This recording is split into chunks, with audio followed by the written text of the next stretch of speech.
Varahi silks వారి grand festive celebrations పొందండి 10,000 రూపాయలు ఆపై కొనుగోలుపై బంగారు నాణెం ఉచితంగా.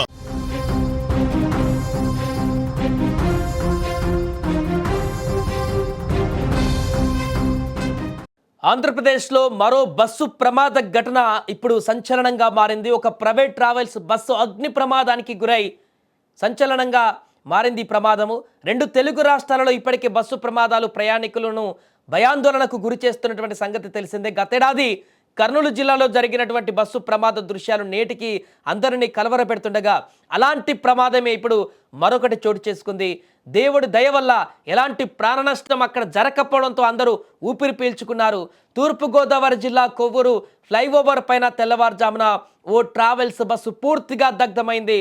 ఖమ్మం నుంచి విశాఖపట్నం వెళ్తున్నటువంటి ట్రావెల్స్ బస్సు కొవ్వూరు ఫ్లైఓవర్ పైకి వచ్చేసరికి సెల్ఫ్ మోటార్ షార్ట్ సర్క్యూట్ అయ్యింది. దీంతో ఒక్కసారిగా మంటలు చెలరేగాయి.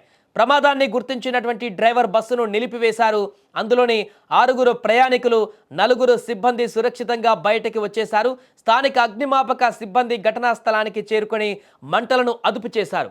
ప్రయాణికులను వేరే బస్సులో తరలించారు. దాదాపు 80 లక్షల నష్టం జరిగినట్టుగా తెలుస్తుంది. ఏదేమైనా కూడా మరొకసారి ఇలాంటి అగ్ని ప్రమాదం నేషనల్ హైవే పైన జరిగినటువంటి సందర్భం అయితే అటువైపుగా వెళ్తున్నటువంటి వాహనదారులందరినీ కూడా ఒక్కసారిగా భయాందోళనకు గురి చేసింది. మరలా కర్నూలులో ఏ రకమైనటువంటి అగ్ని ప్రమాదం సంభవించిందో ఆ రకమైనటువంటి దృశ్యాలను కళ్ళ ముందు కట్టేలా చేసింది. కర్నూలు ఘటనలో భారీ స్థాయిలో ప్రాణ నష్టం సంభవించి 2 తెలుగు రాష్ట్రాలను తీవ్రంగా బాధించినటువంటి ఘటన మనం చూసాం. ఇప్పుడు ఎగ్జాక్ట్గా అలాంటి ఘటనే జరిగింది. రోడ్డుపైనే ట్రావెల్ చేస్తున్నటువంటి ఒక ప్రైవేట్ ట్రావెల్స్ బస్సు ఈ అగ్ని ప్రమాదానికి గురై పూర్తిగా మంటల్లో చిక్కుకొని రోడ్డు మీదనే అది దగ్ధమవుతున్నటువంటి దృశ్యాలు ఒక్కసారిగా తీవ్ర భయాందోళనకు గురి చేశాయి. మరలా ఈ ప్రమాదంలో ఎంత నష్టం వాటిల్లింది, ఎంతమంది ప్రయాణికులకు ఏమైంది అనేటువంటి ఒక కలవరపాటు అటువైపు వెళ్తున్నటువంటి వాహనదారులందరికీ కూడా కలిగింది. తెల్లవారుజామున జరిగినటువంటి ఘటన. పెద్దగా వెహికల్స్ కూడా అటువైపుగా ఫ్లోటింగ్ ఉండవు. కానీ వెళ్తున్నటువంటి వాహనదారులు మాత్రం ఆ బస్సు ప్రమాద ఘటనను చూసి వెంటనే అక్కడ ఆగారు. ఎందుకంటే గతంలో జరిగినటువంటి ఘటనలు కళ్ళ ముందే కల్లాడుతున్నాయి కాబట్టి ఆ ఘటనకు సంబంధించి ఇక్కడ బస్ ప్రమాద ఘటన వెంటనే ఆగి పరిశీలించారు. ఎవరైనా అందులో ఉన్నారా, సహాయం చేద్దామని చెప్పేసి ఆగారు. కానీ అప్పటికే అందులో ఉన్నటువంటి ప్రయాణికులు బయటికి రావడంతో అండ్ అలాగే ఆ బస్సులో పెద్దగా ప్రయాణికులు ఎక్కువ సంఖ్యలో లేకపోవడంతో సుమారుగా 40 మందికి పైగా ప్రయాణించేటువంటి ఆ బస్సులో కేవలం 6 మాత్రమే ప్రయాణికులు ఉండడంతో భారీ ప్రమాదం అయితే తప్పినట్టుగా మనకు కనపడుతుంది. అందులో ఉండేటువంటి సిబ్బంది 4 కూడా బయటకు వచ్చేశారు. ఆ ప్రమాదం అగ్ని మొత్తం బస్సుకు వ్యాపించి దట్టమైనటువంటి పొగలు అలుముకొని వారిని కమ్మయ్యే కంటే ముందే డ్రైవర్ అప్రమత్తతతోటి లోపల ఉన్న వారిని అలర్ట్ చేయడంతో ఆ మంటలు పూర్తిగా లోపలికి వ్యాపించే లోపే ఆ మంటలను చీల్చుకుంటూ వారు బయటికి రాగలిగారు. దీంతో ప్రాణ నష్టం అయితే తప్పింది. అలాగే అక్కడ ఉన్నటువంటి ప్రయాణికులందరూ కూడా తీవ్ర భయాందోళనకు గురయ్యారు. తమ ప్రాణాలు గాల్లో కలిసిపోతాయి, మంటల్లో కలిసిపోతాయని భావించి ఉటావుటిన అక్కడి నుంచి దిగి బయటికి వెళ్ళిపోయారు. కానీ ఆ దృశ్యాలు మాత్రం వాళ్ళ కళ్ళ ముందు ఇంకా కదలాడుతూనే ఉన్నాయి. ఏ చిన్న ఏమరపాటు జరిగినా కూడా ఆ బస్సులో పూర్తిగా ప్రాణాలు దగ్ధమయ్యేటువంటి పరిస్థితి ఏర్పడింది. కానీ అదృష్టవశాత్తు ఎవరికి ఏం కాలేదు. దీంతో అందరూ ఊపిరి పీల్చుకున్నారు. కానీ మరొక బస్సు ప్రమాద ఘటన అయితే ఇప్పుడు మరలా ప్రశ్నిస్తుంది.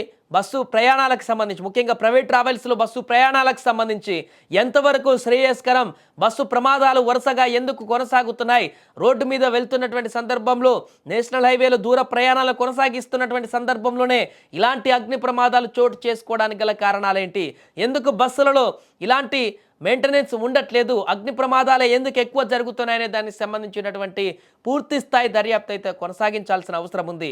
చూడండి, ఎక్కడా కూడా ఈ అగ్ని ప్రమాద ఘటనలకు సంబంధించి మ్యాక్సిమం ప్రైవేట్ ట్రావెల్స్ బస్సులే ఉంటాయి.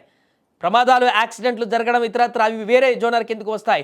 అగ్ని ప్రమాదాలు తనంతట తాను ఆ బస్సుకు తనకు తానే అగ్ని ప్రమాదానికి గురయ్యేటువంటి సందర్భాలు మాత్రం, ఆ ప్రమాదాలు మాత్రం కేవలం ప్రైవేట్ ట్రావెల్స్ బస్సులోనే వస్తున్నటువంటి సందర్భం.